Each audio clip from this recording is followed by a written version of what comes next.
Anybody who could tell you what Predestination is about would be lying. I have no idea what it's about, but I enjoy trying to figure it out. It's based on a Robert Heinlein short story written in 1959 called All You Zombies, which is a little misleading because it makes it sound like it's about zombies, which it's not. It's making the point that all of humanity is basically a functioning zombie. And one could venture a theory that it's about the interconnectedness of man. One could venture it's about the pointless nature of man. I mean, I don't know. It's about a lot of things, but it follows a special agent who's working in time travel and is on a mission to stop a terrorist. That's the basic plot.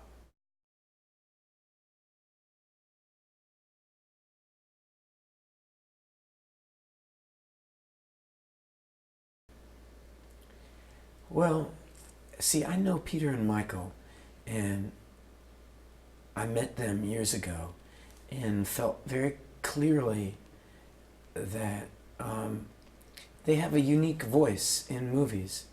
And it's hard to say what that is.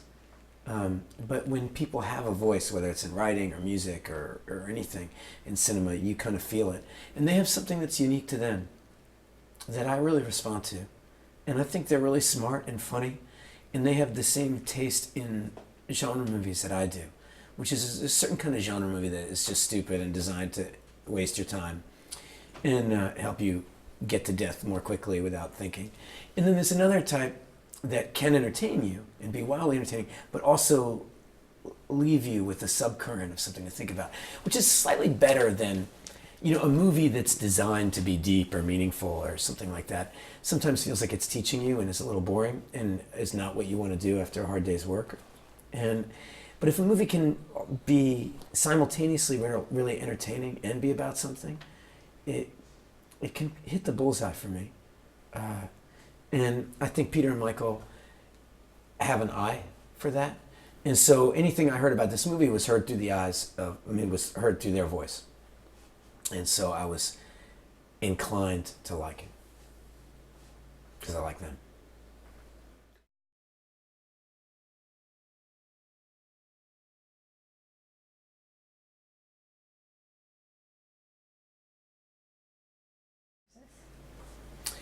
Well, one of the things that's hard about doing these things is that is the process that is happening. It didn't happen, so we don't really know. We don't know to what extent. We're uncharted territory. There's no kind of rule book for how to do that. Our characters are either oddly similar or exactly the same, depending on how you view it. And there's no rule about how we're supposed to do that. For people that are familiar with the short story All You Zombies, it won't be such a mystery, and for us, I think it's always a question of differentiating yourself and finding some kind of sameness. But hopefully the sameness will really come from the tone of the movie.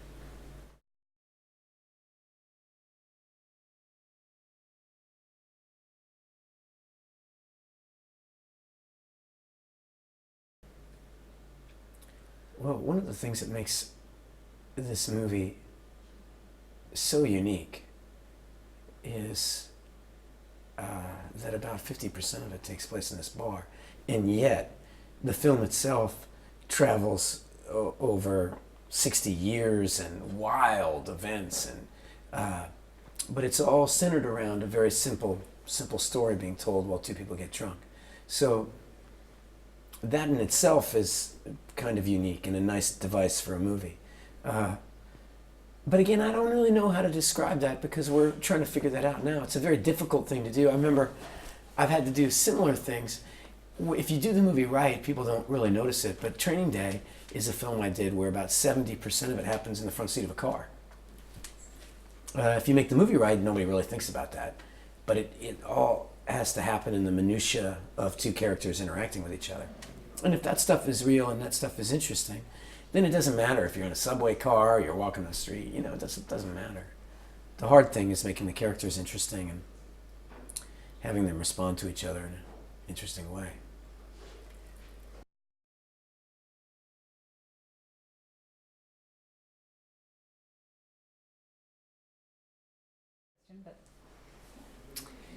this movie is,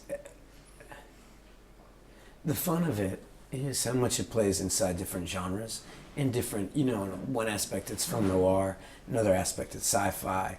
And, there's something about the old gangsters with their Tommy gun and a violin case. There's a great image. And to have a time travel kit be in your violin cases. And there's something about music that transports you through time. And I love that kind of idea that it's just music.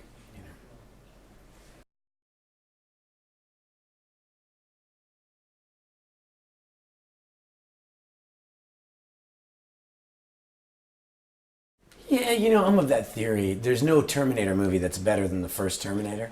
The more money they spend and the more amazing the effects get, somehow, for me, they're still fun, but it's certainly not as good as the first one.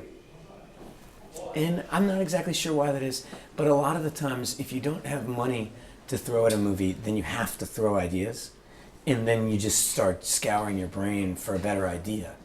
And if you have money, then why have an idea? Because we could just make this whole bar turn into water, and then it would evaporate, and you could do zombies would fly in, whatever. You can do anything. But I always think all my,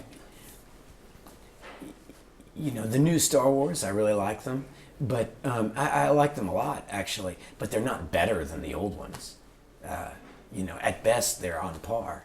And it's never effects and stuff that make a film interesting. They can work with effects, it can be an addition, but most of the time people try to rely on that. Just, I don't know why. It makes up for not having an idea.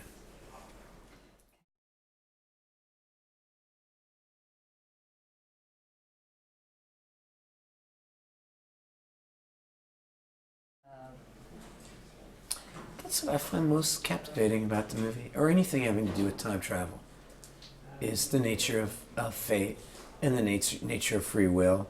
And why is it in our lives that every time something's happened, it feels like it was inevitable, like that was the way it was always meant to be. And yet when we're imagining our future, it seems as if it could go in so many thousands of directions. I think that is at the essence of what is interesting about the idea of predestination. I don't know. I responded to it because it's just thought-provoking and entertaining at the same time.